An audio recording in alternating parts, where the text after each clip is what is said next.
네, 오늘 우리에게 주신 하나님의 말씀 제목은 주께서 가르치신 기도 첫 번째 시간입니다. 아버지와의 친밀감으로 기도하라라는 제목입니다. 이제 오늘부터 우리가 주의 기도를 누가복음서에 나와 있는 것을 중심으로 살펴보고자 합니다. 기독교에서 말하는 기도의 본질은 어떤 것이고 또 기도의 모형이 어떤 것인지 또 기도하는 내용은 무엇이어야 되는지 오늘 주님께서 가르치신 기도를 통해서 우리가 알아보고자 합니다. 오늘 아버지 하나님께 기도하는 이제 그런 내용인데요. 도대체 우리가 기도할 때 어떤 친밀감으로 하나님께 나아가야 되는가, 그거에 대한 이야기입니다. 그래서 오늘 말씀의 제목이 아버지와의 친밀감으로 기도하라, 이 제목인데요. 오늘 이 말씀을 통해서 여러분들이 하나님께 기도하는 것이 어려운 일이 아니고 정말 행복하고 즐겁고 또 하나님을 가까이 느끼게 되는 귀한 기도의 시간 되시기를 간절히 소망합니다. 자, 첫 번째, 기도의 속성에 대한 것입니다.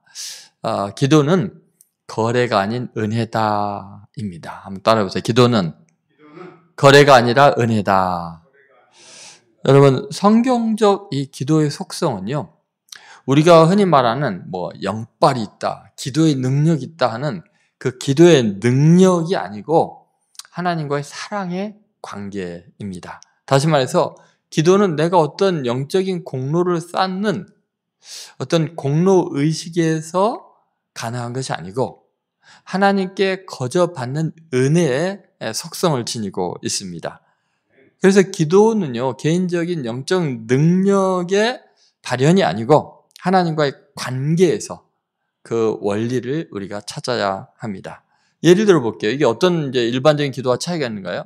여러분, 심청이가 자기 아버지 신봉사의 눈을 뜨게 하는 그 이야기 여러분 잘 아시잖아요. 절에 가서 간절히 기도하다가 그 주지스님을 만납니다.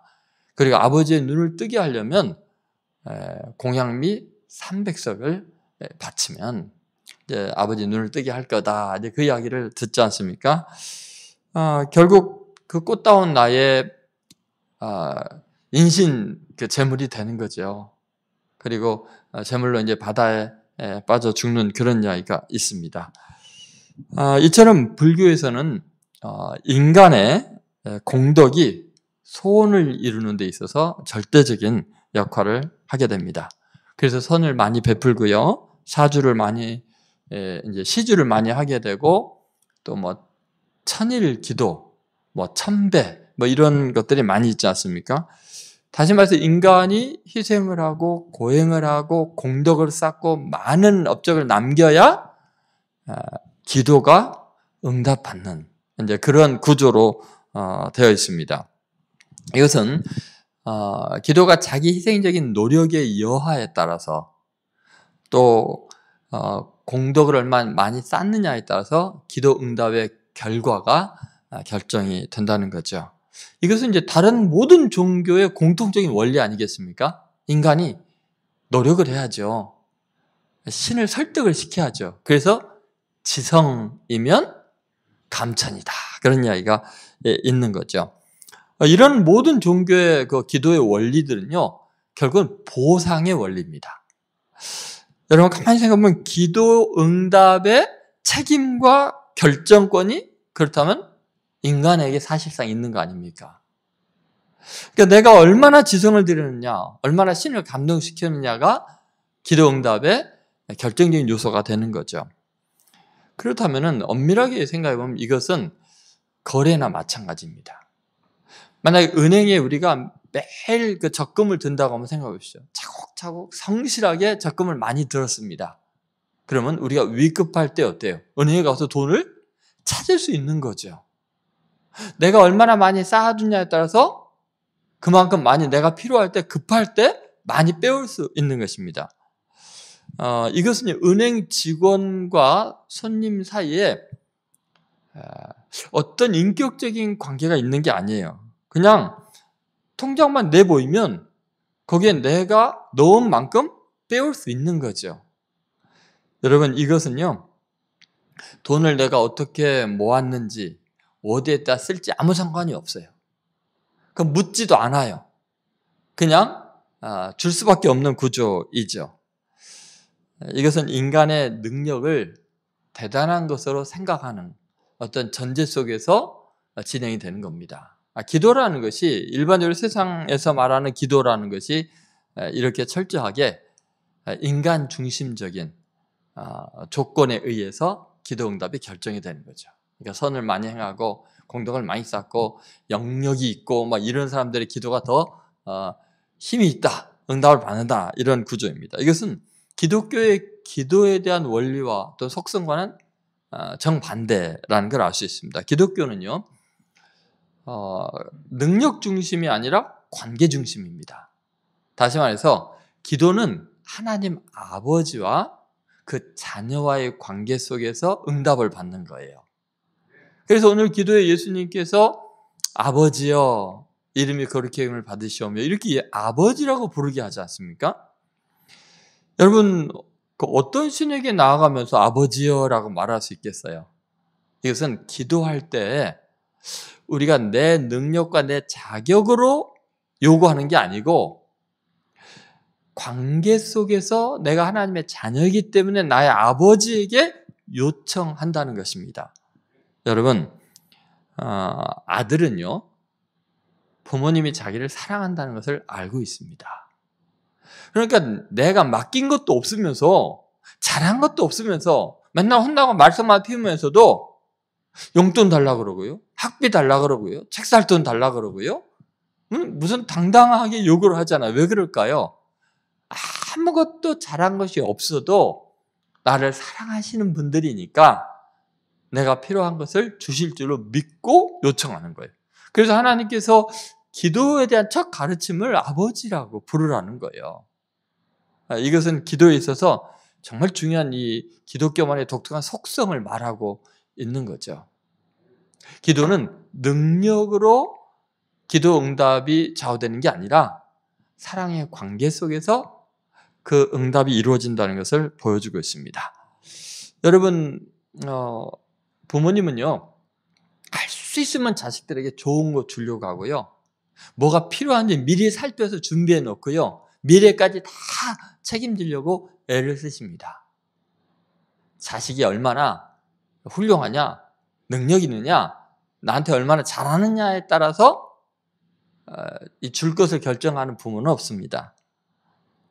여러분, 무엇이 필요한지 이미 부모는 알고 있습니다. 그래서 마태복음 6장 8절에 보면은 이렇게 말씀하고 있습니다. 그러므로 그들을 본받지 말라. 구하기 전에 너에게 있어야 할 것을 하나님 너희 아버지께서 아시느니라. 아멘입니까? 여러분이 구하기 전에 너에게 있어야 될 것을 너희 아버지께서 아시느니라.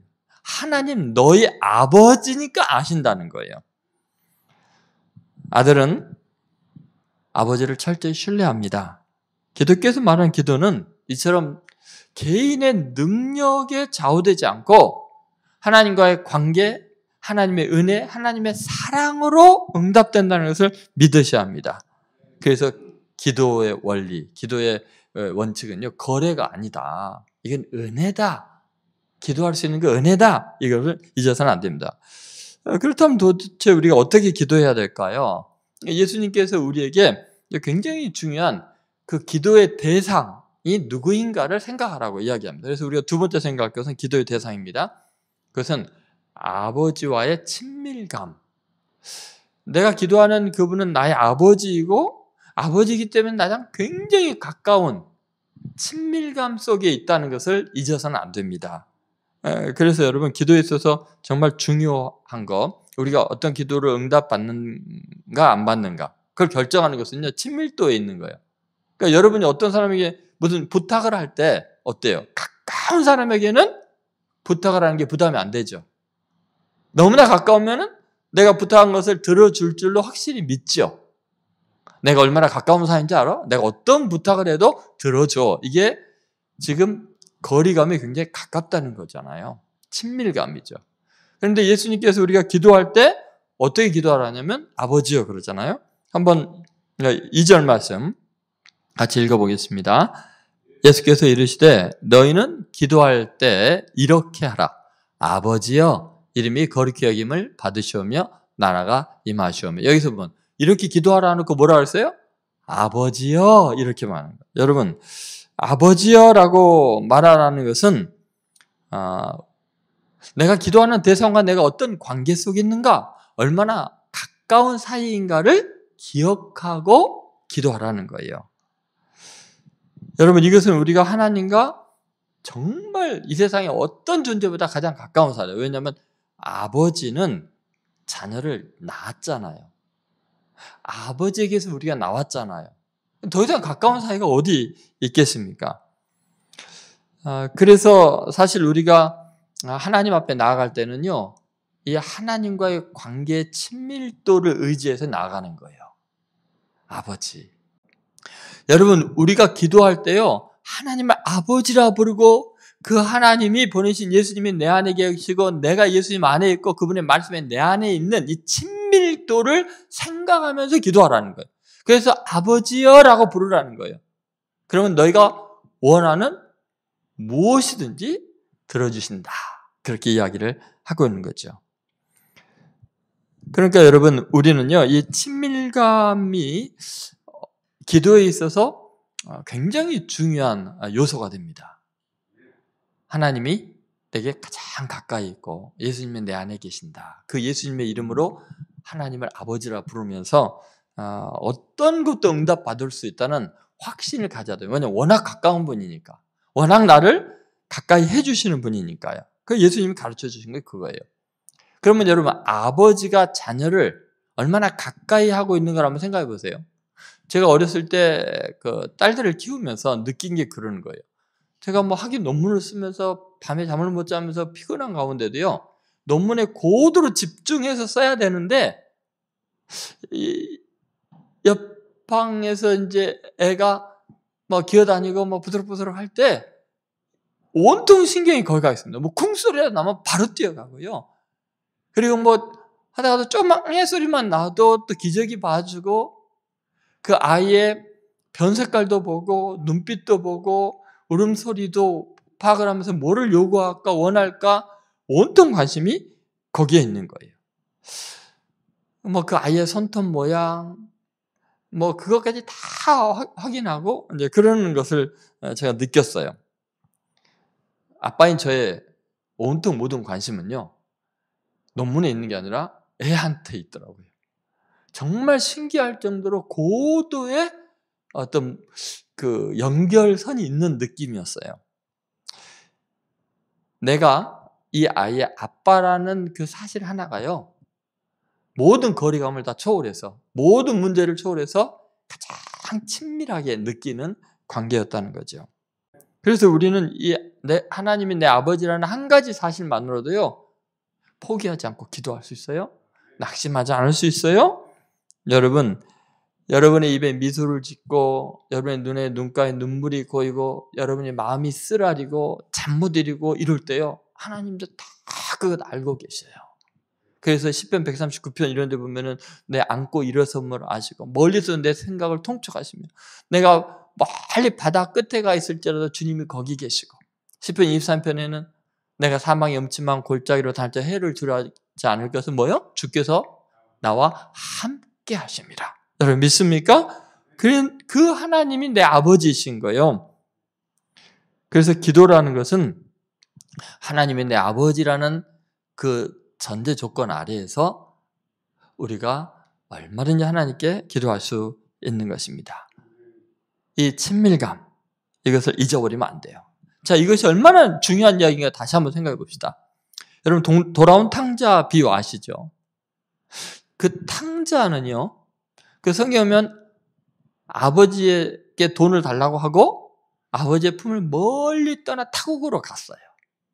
그런데 그 아들이 발견한 건 뭐냐면요, 나중에 세상이 얼마나 악하고 또 자기 자신이 얼마나 더러운 죄인지를 깨달았잖아요. 자기 자신과 아버지는 너무 멀리 떨어져 있어요. 그리고 너무나 수준 차이가 나버렸어요. 자기는 더러운 죄인이니까 아버지의 가슴에 못을 박은 죄인이에요. 그래서 자기가 이제 아버지한테 돌아가야 되는데 그 먼 거리를 좁혀야 되는데 자신이 없어요. 그래서 뭐라 그러냐면 내가 아버지 집에 가면은 나를 아들이라 일컫지 말고 종이 하나라 여겨주십시오. 노예로 생각해 주세요. 라고 말하려고 했어요. 그것은 뭐예요? 아버지라고 부르지 않고 아버지를 주인으로 부를 수밖에 없는 그 거리감을 느끼는 거예요. 왜냐하면 자기가 아버지를 배신했기 때문에, 죄를 지었기 때문에. 그런데 거리가 아직 먼데 거리를 좁혀오는 게 누구예요? 아버지가요. 벌써 알아봐요. 거지가 된 그 몰골을.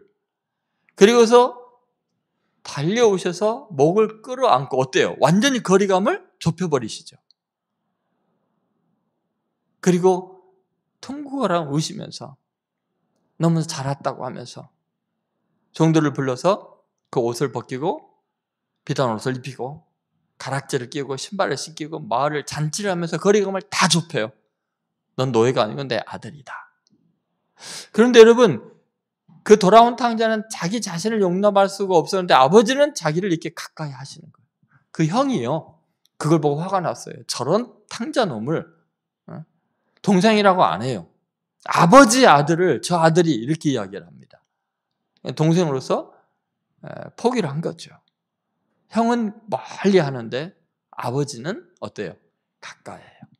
내 형제 자매들은 나를 포기해도 아버지는 나를 가장 가까이 끌어안아 주시는 분이에요. 그 아버지 앞에 자격이 없어도 내가 생각할 때 너무나 아버지에게 멀리 떠났는데도 아버지는 나를 가까이 하신다는 믿음을 가지라는 거예요. 예수님이 이 비유를 한 거 아니에요. 아버지와 아들의 관계를. 그래서 기도할 때 아버지여라고 기도하라는 거예요.